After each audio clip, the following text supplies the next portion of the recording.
یہ جو دوسروں کی زمینیں قبضہ کر کے،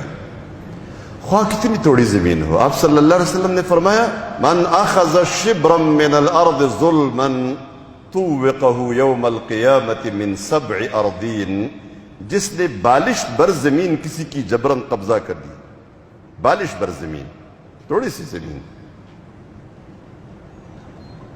قیامت کے دن یہ 7 زمین 7ویں تہ تک پورے کا پورا اس کو باہر نکالا جائے گا اور اس شخص کے گردن کا طوق بنا دیا جائے گا۔ ایک اور حدیث میں آتا ہے کہ اس شخص کو اس بات پر مجبور کیا جائے گا کہ یہ جو زمین تم نے ناجائز قبضہ کی تھی، ظلم اور جبر کی وجہ سے اور زیادتی کی وجہ سے اور غصب کے نتیجے میں تم نے جو زمین قبضہ کی تھی، اس کی پوری مٹی باہر نکالی جائے گی اور اس شخص کو مجبور کیا جائے گا اٹھا کے اس کو محشر میں پہنچا دو، وہاں اس کا فیصلہ ہوگا تمہاری تھی یا کسی اور کی تھی۔ تو یہ آگ کے ٹکڑے ہے، حتیٰ کہ آپ صلی اللہ علیہ وسلم نے تو یہاں تک فرمایا، کسی قاضی نے فیصلہ کیا، کیس عدالت میں چلا گیا اور عدالت نے آپ کے حق میں فیصلہ دے دیا، آپ نے وکیل بڑا ماہر رکھا ہوا تھا، بڑا چرب زبان، تیز دلائل بولنے والا، یا خود ایسے دلائل دیے کہ جج متاثر ہوا، قاضی متاثر ہوا، اس کو یہ بات سمجھ آ گئی کہ واقعی اس مال اس کا ہے، یا ایسا ہوا کہ جج اور قاضی کو آپ نے رشوت دے دی اور اس نے آپ کے حق میں فیصلہ دے دیا، فرمایا اس فیصلے سے بھی حرام حلال نہیں بنتا، بلکہ فرمایا اپنے بارے میں خبردار، الا انما انا بشر وانما ياتيني الخصم فلعل بعضكم الحن بحجته من بعض فمن قضيت له بحق مسلم فانما هي قطعه من نار فليحملها او ليذرها۔ فرمایا خبردار، میں انسان ہوں، میں بشر ہوں، میرے پاس مدعی اور مدعلے دونوں آتے ہیں، مقدمہ لاتے ہیں، تو ممکن ہے تم میں سے کوئی شخص بڑا تیز زبان رکھنے والا ہو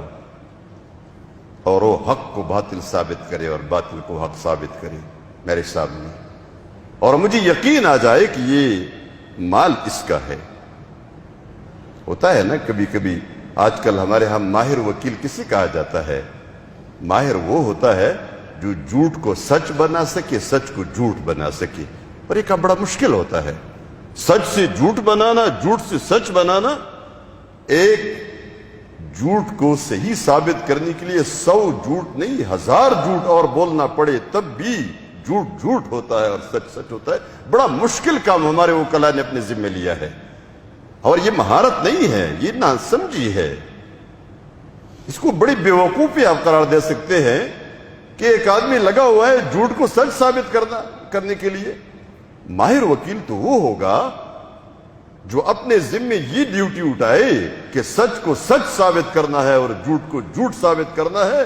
اگر آج کسی نے آپ کو سچا نہیں قرار دیا، 10 سال کے بعد سمجھ آئے گی لوگوں کی اس کی بات سچی تھی۔ حقیقت پر کھڑے ہو جاؤ، حق پر کھڑے ہو جاؤ اور ثابت قدم رہو، تو تمہارا کام آسان ہو جائے گا۔ تو ممکن ہے کوئی شخص ایسا چرب زبان ہو کہ مجھے یقین آ جائے کہ یہ مال اس کا ہے اور میں اس کو دے دیتا ہوں، خبردار، فرمائے خبردار، فَإِنَّمَا هِيَ قِطْعَةٌ مِّن نَّارٍ، یہ آگ کا ایک ٹکڑا ہے جو میں الگ کر کے اس کو دے رہا ہوں۔ تو اگر چاہے اس آگ کے ٹکڑے کو اپنے کندھوں کے اوپر رکھے اور لے جائے، اور اگر چاہے تو اس کو چھوڑ دے۔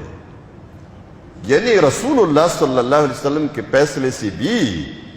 حرام حلال نہیں بن جاتا، یہ صرف دنیا میں مسئلہ ختم ہو جاتا ہے، مشکل ختم ہو جاتی ہے، لیکن آخرت میں اس کا حساب دینا پڑے گا۔ جو چیزیں عدالت کے فیصلوں کے نتیجے میں رشوتیں دے کر اور ظلم اور زبردستی کر کے آپ نے قبضہ کر لیا اور لوگوں نے چھوڑ دیا آپ کو، ٹھیک ہے جی، تو خوش نہیں ہونا چاہیے، خوش نہیں ہونا چاہیے۔